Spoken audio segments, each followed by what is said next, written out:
Presidente, dati importanti sullo smaltimento delle liste d'attesa post-Covid, qual è la situazione? Beh, un abbattimento dell'87% in un anno, siamo passati da più di 80.000 persone in attesa a 10.000 per la categoria D, 30 giorni. Ricordiamoci che siamo usciti dal Covid con 500.000 persone in attesa di una telefonata, è stato devastante. Come avete fatto?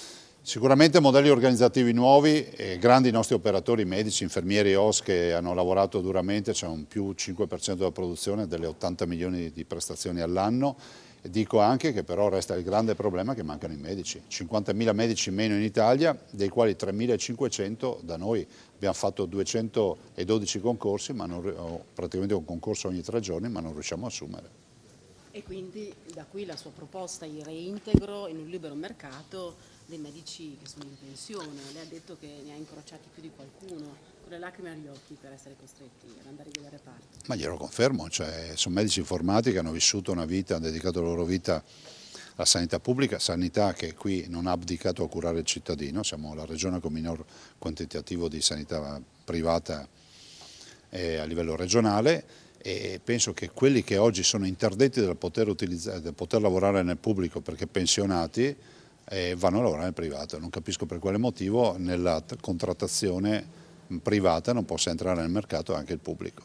Nel frattempo il gioco dell'intelligenza artificiale per evitare doppie visite, doppi controlli, insomma, e bypassare la burocrazia. Sì, ci aiuta ad essere molto più efficienti a rispondere ai cittadini, ma ci aiuterà sicuramente anche entrando nelle macchine per la diagnostica ad essere molto più performanti nella diagnostica, ad essere molto più rispondenti ai bisogni del cittadino che peraltro già monitora e monitorerà sempre di più parametri biologici, ad esempio con il device del telefonino, piuttosto che altri marchingegni che so che si mette al polso, piuttosto al dito come gli anelli per avere parametri dati personali che sono monitoraggio dello stato di salute.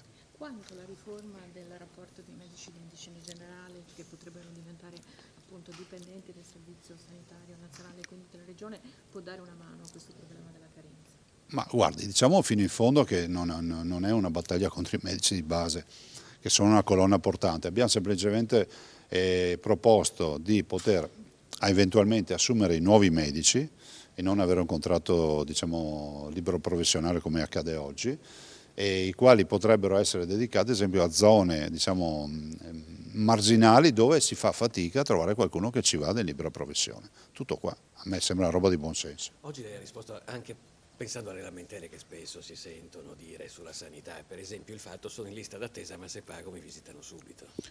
Ma sì, intanto ricordiamo che la prerogativa di avere delle ore, non delle giornate, delle ore di libera professione all'interno dell'ospedale, i medici ce l'hanno per contratto, è un contratto nazionale che io su quello non ho nulla da dire. Però è altrettanto vero che a fronte delle prestazioni di libera professione i medici erogano un sacco di prestazioni pubbliche. Dopodiché se fosse così vero che se è vero che ti danno subito l'appuntamento in libera professione, è altrettanto vero allora che non è vero che sono così piene queste liste in libera professione, perché altrimenti aspetteresti anche lì.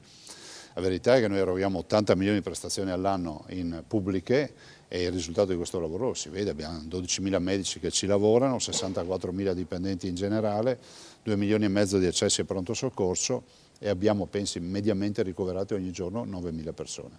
Per una mancata programmazione nazionale in Veneto mancano 3.500 medici. Se ce ne fossero anche un pochino di meno sarebbe già stata abbattuta quelle 10.000 persone che sono in lista d'attesa. Ma sì, guardi, le do il dato, queste 10.000 persone, se avessimo 3.500 medici che non riusciamo ad assumere, come gli altri colleghi nelle altre regioni, se gli facessimo fare 10 visite a testa sarebbero già 35.000 visite fatte in un giorno. Noi ne abbiamo 10.000 in attesa, vorrebbe dire che basterebbe che ne facessero 3 a testa al giorno, in un giorno solo. Questo dà una dimensione di cosa significa averli o non averli 3.500 medici.